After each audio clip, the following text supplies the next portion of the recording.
हजरत नूह अलैहिस्सलाम ने जब बहुत दिनों तक भरसक कोशिश करने के बावजूद अपनी कौम को न्याय और सच्चाई के रास्ते पर नहीं ला सके, तब निराश होकर उन्होंने अल्लाह से दुआ की, हे अल्लाह, तू अपने इन नाशुक्र अकृतज्ञ बंदों को अब और दुनिया में जिंदा ना रख, इन्हें तबाह कर दे। अल्लाह ताला ने हजरत नूह अलैहिस्सलाम की दुआ कबूल कर ली। इसके बाद जिब्राइल फरिश्ता आकर हजरत नूह अलैहिस्सलाम से बोले, हे अल्लाह के नबी, अल्लाह ताला ने फरमाया है कि भयानक बाढ़ से सारी जमीन डूब जाएगी और काफिरों को तबाह कर दिया जाएगा। आप एक बहुत बड़ा जहाज तैयार करें, उसमें आप अपने ईमानदार उम्मतियों को बिठा लें, साथ ही सभी पशु पक्षियों के एक एक जोड़े और सभी पौधों के बीज और पौधे भी जहाज में रख लें, क्योंकि जो लोग जहाज में होंगे सिर्फ वही बचेंगे, बाकी सब तबाह हो जाएंगे। ये कहकर जिब्राइल अलैहिस्सलाम चले गए। इधर नूह अलैहिस्सलाम अल्लाह ताला की तरफ से जहाज बनाने का हुक्म पाकर हैरान हो गए और चारों तरफ भाग दौड़ करने लगे। उनके पास कोई आदमी, कोई जरूरी सामान, कुछ भी जुटा हुआ नहीं था। फिर भी अल्लाह ताला के हुक्म को जल्द से जल्द पूरा करना था, इसलिए वो अपने कुछ अनुयायियों के पास गए और उनसे कहा, अल्लाह ताला ने मुझे जहाज बनाने का आदेश दिया है, इसलिए क्या करूं कुछ समझ नहीं आ रहा है, तुम लोग इस काम में मेरी मदद करो।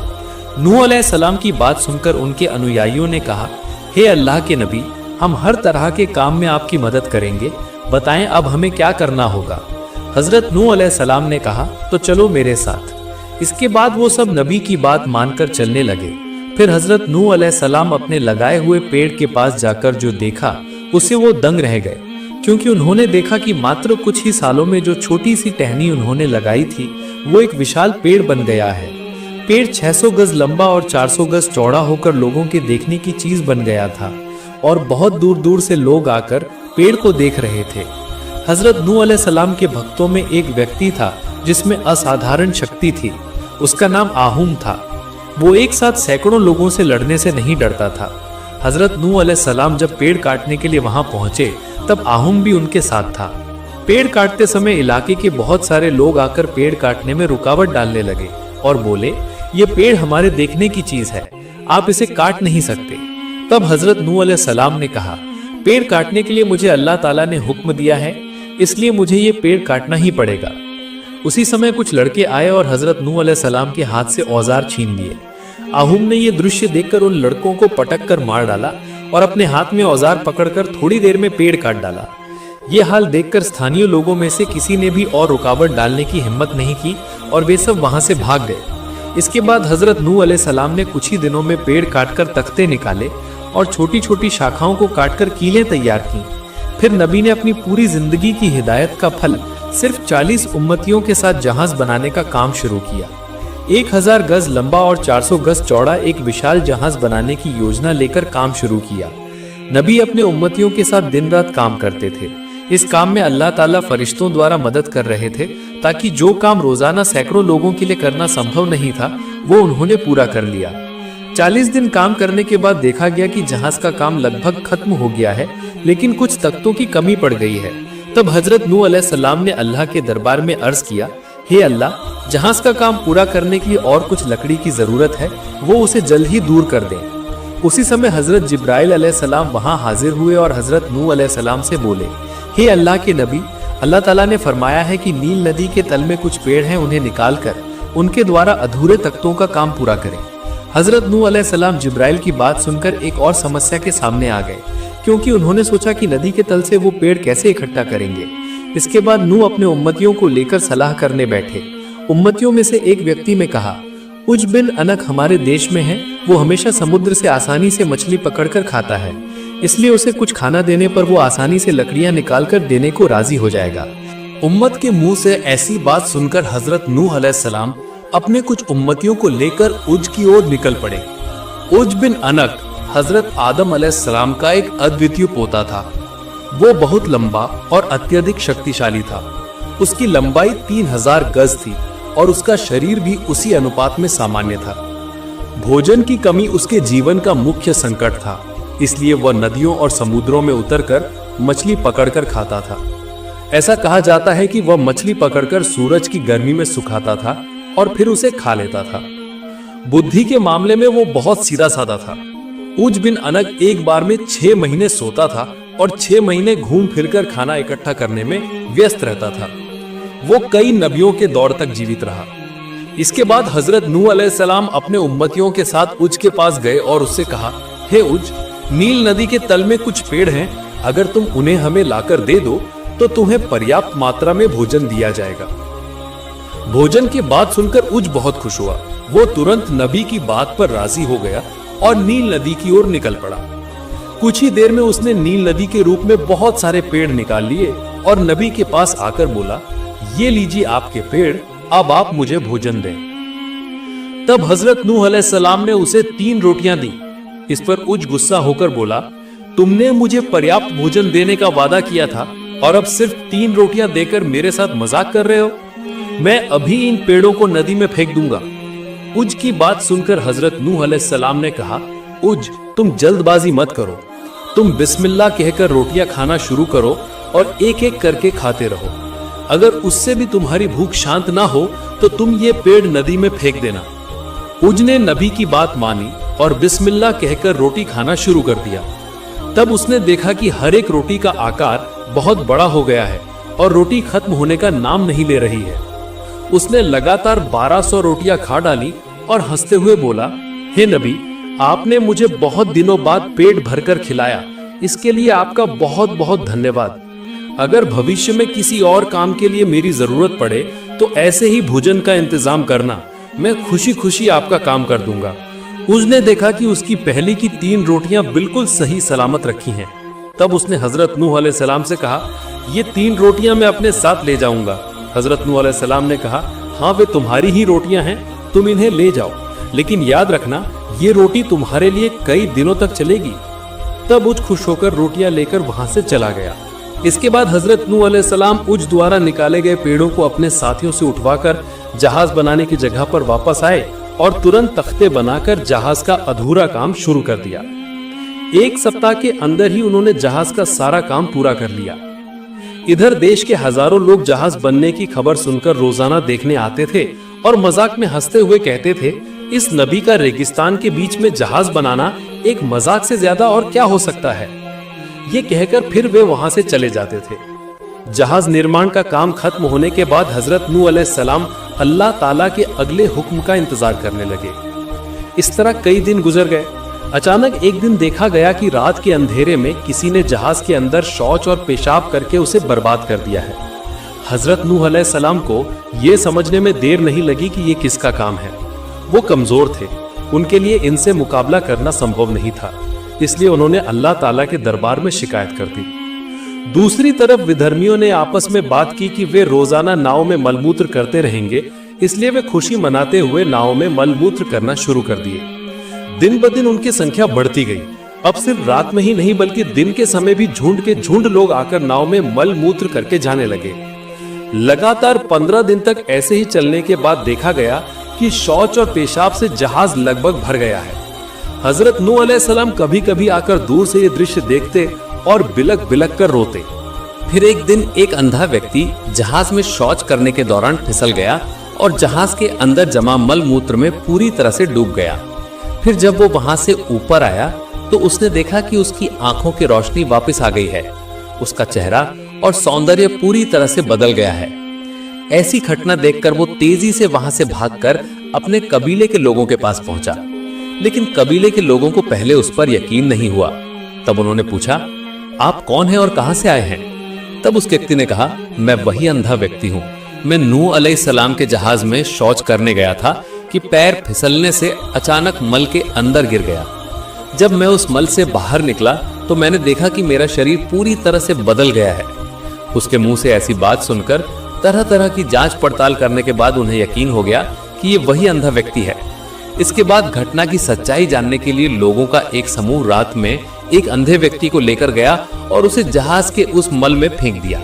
वो अंधा आदमी वहां डुबकी लगाकर ऊपर आया।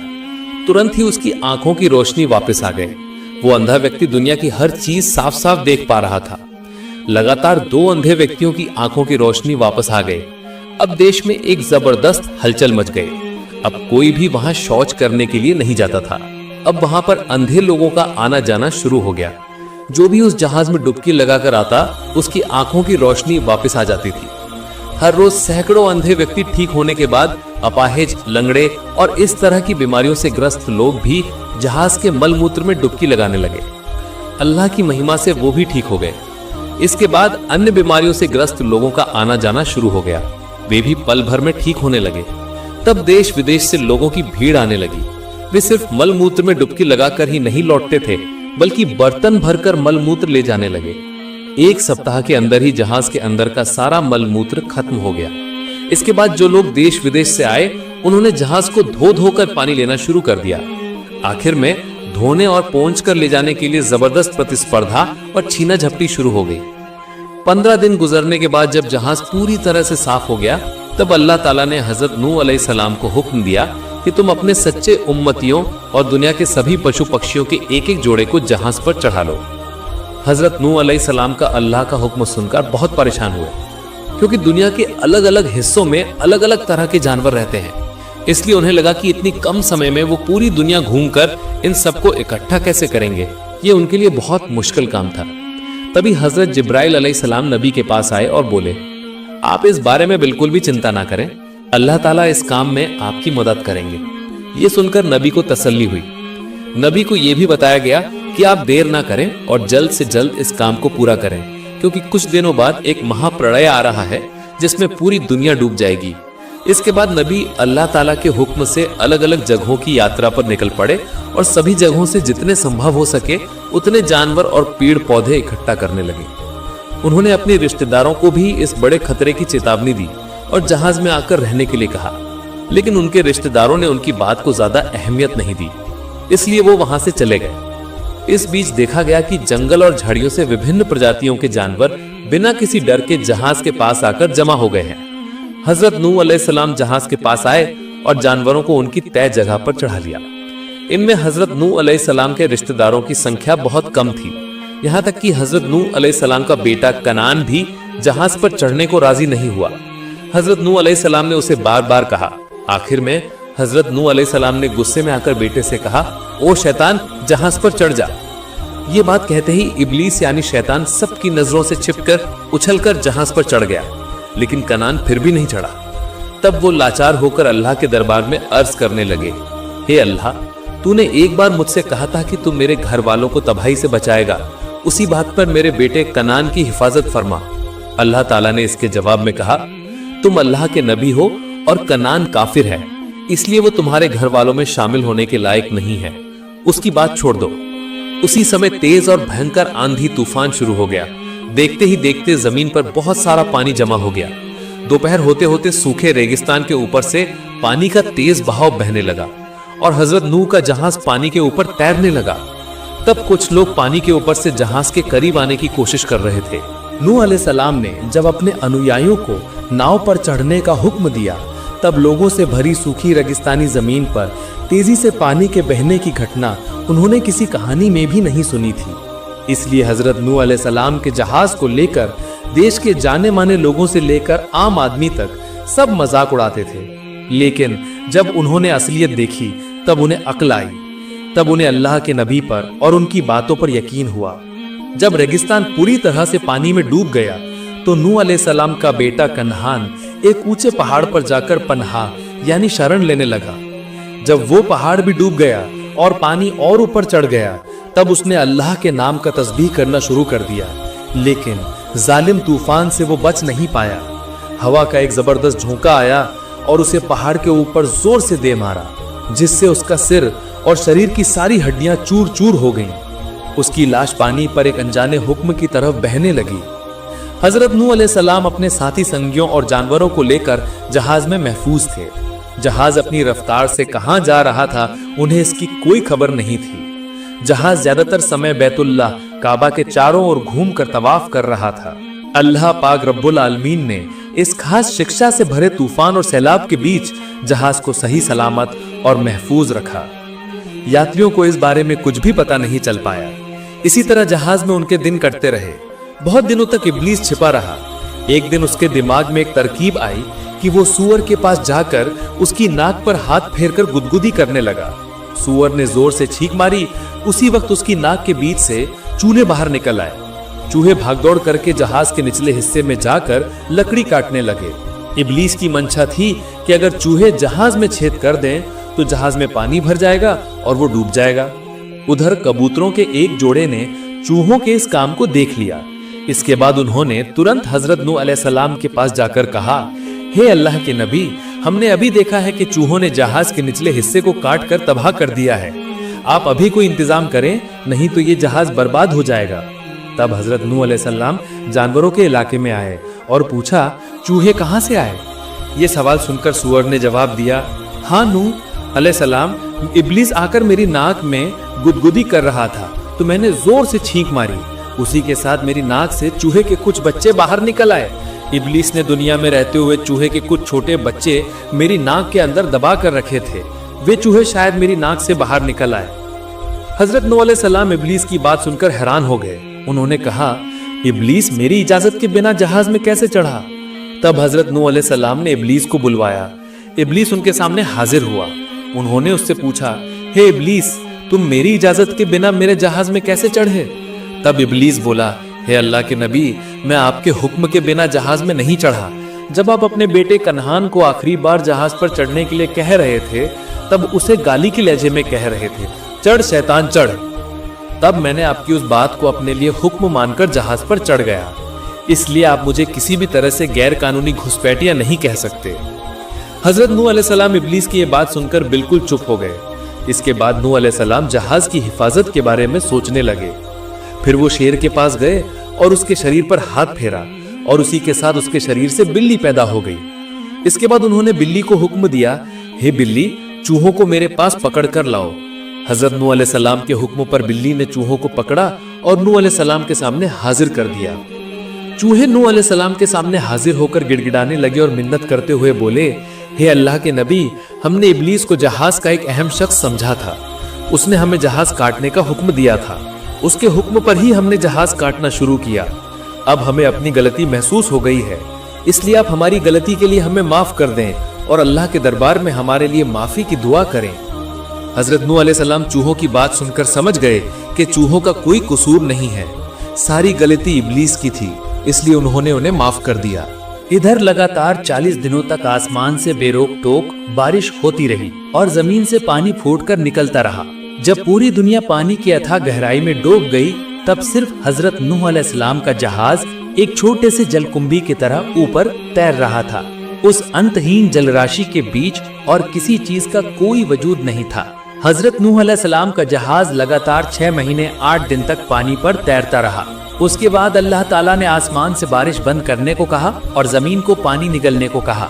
तब धीरे धीरे पानी कम होना शुरू हुआ और हवा की रफ्तार थम गई। इस वक्त हजरत नूह अलैहिस्सलाम का जहाज जूदी पर्वत पर आकर रुक गया। धीरे धीरे अन्य पहाड़ों की चोटियां दिखाई देने लगी। हजरत नूह अलैहिस्सलाम का जहाज पर्वत पर इस तरह से अटक गया कि सभी जानवरों का उतरना चढ़ना आसान हो जाए। इसके बाद हजरत नूह अलैहिस्सलाम अपने उम्मतियों के साथ उस पर्वत की चोटी पर उतर गए, लेकिन उन्हें अभी तक दुनिया के हालात के बारे में कोई खबर नहीं थी। इसलिए हजरत नूह अलैहिस्सलाम ने दुनिया की स्थिति जानने के लिए कबूतर को भेजा। नूह अलैहिस्सलाम का हुक्म पाकर कबूतर जमीन पर उतरा और उसने देखा कि जमीन से पानी सूख चुका है। इसके बाद उसने अल्लाह के नबी के पास जाकर कहा, हे अल्लाह के नबी, दुनिया की जमीन से पानी सूख गया है, अब जमीन रहने के लायक हो गई है। कबूतर से ये खबर मिलने के बाद हजरत नूह अलैहिस्सलाम अपने उम्मतियों के साथ जमीन पर उतरे और अन्य जीव जंतुओं को भी नीचे उतार दिया। दुनिया के अलग अलग जीव जंतु हजरत नूह अलैहिस्सलाम की नाव से उतरकर अपनी अपनी मंजिलों की ओर चल पड़े।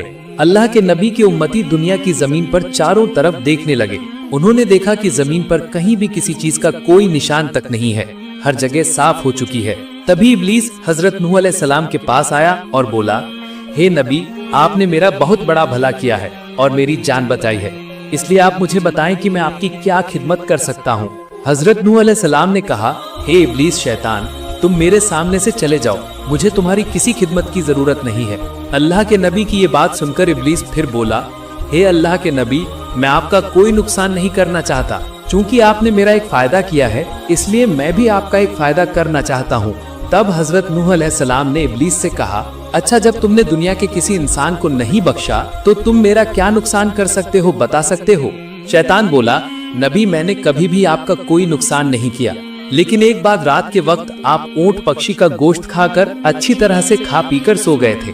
उस दिन मैंने आपकी नींद को गहरा बनाने के लिए तरह तरह के सपनों में आपको उलझाए रखा था ताकि आपकी नमाज कज़ा हो जाए। हजरत नूह अलैहिस्सलाम ने ये बात सुनकर कहा, अस्तगफिरुल्लाह, मैं अब जिंदगी में पेट भरकर खाना नहीं खाऊंगा। नबी की बात सुनकर शैतान बोला, अस्तगफिरुल्लाह, मैं भी अब इंसान को सच बात नहीं बताऊंगा। इसके बाद हजरत नूह अलैहिस्सलाम ने इब्लीस से कहा, अब तू जा, तेरी और मेरी किसी खिदमत की जरूरत नहीं है, इंशाअल्लाह आगे भी जरूरत नहीं होगी। तब शैतान चला गया। इसके बाद हजरत नूह अलैहिस्सलाम के बच्चों और उनके उम्मतियों ने दोबारा दुनिया में रहना शुरू कर दिया। अल्लाह के नबी हजरत नूह अलैहिस्सलाम लगातार 950 साल तक जीवित रहकर दीन का प्रचार करते रहे और जूदी पहाड़ पर इंतकाल कर गए और उन्हें वहां मस्जिद के पास ही दफन किया गया। सुभान अल्लाह। अल्लाह पाक हम सभी को उनकी नाफरमानी और सभी तरह के गुनाहों से महफूज रखे। प्रिय दर्शक, वीडियो खत्म करने से पहले एक छोटी सी गुजारिश है, कमेंट बॉक्स में आप आमीन लिखकर जरूर जाइएगा। तो ये थी आज की घटना। नई वीडियो पाने के लिए हमारे चैनल को जरूर सब्सक्राइब करें। उम्मीद है आप सब अच्छे और सेहतमंद रहेंगे। अस्सलाम वालेकुम।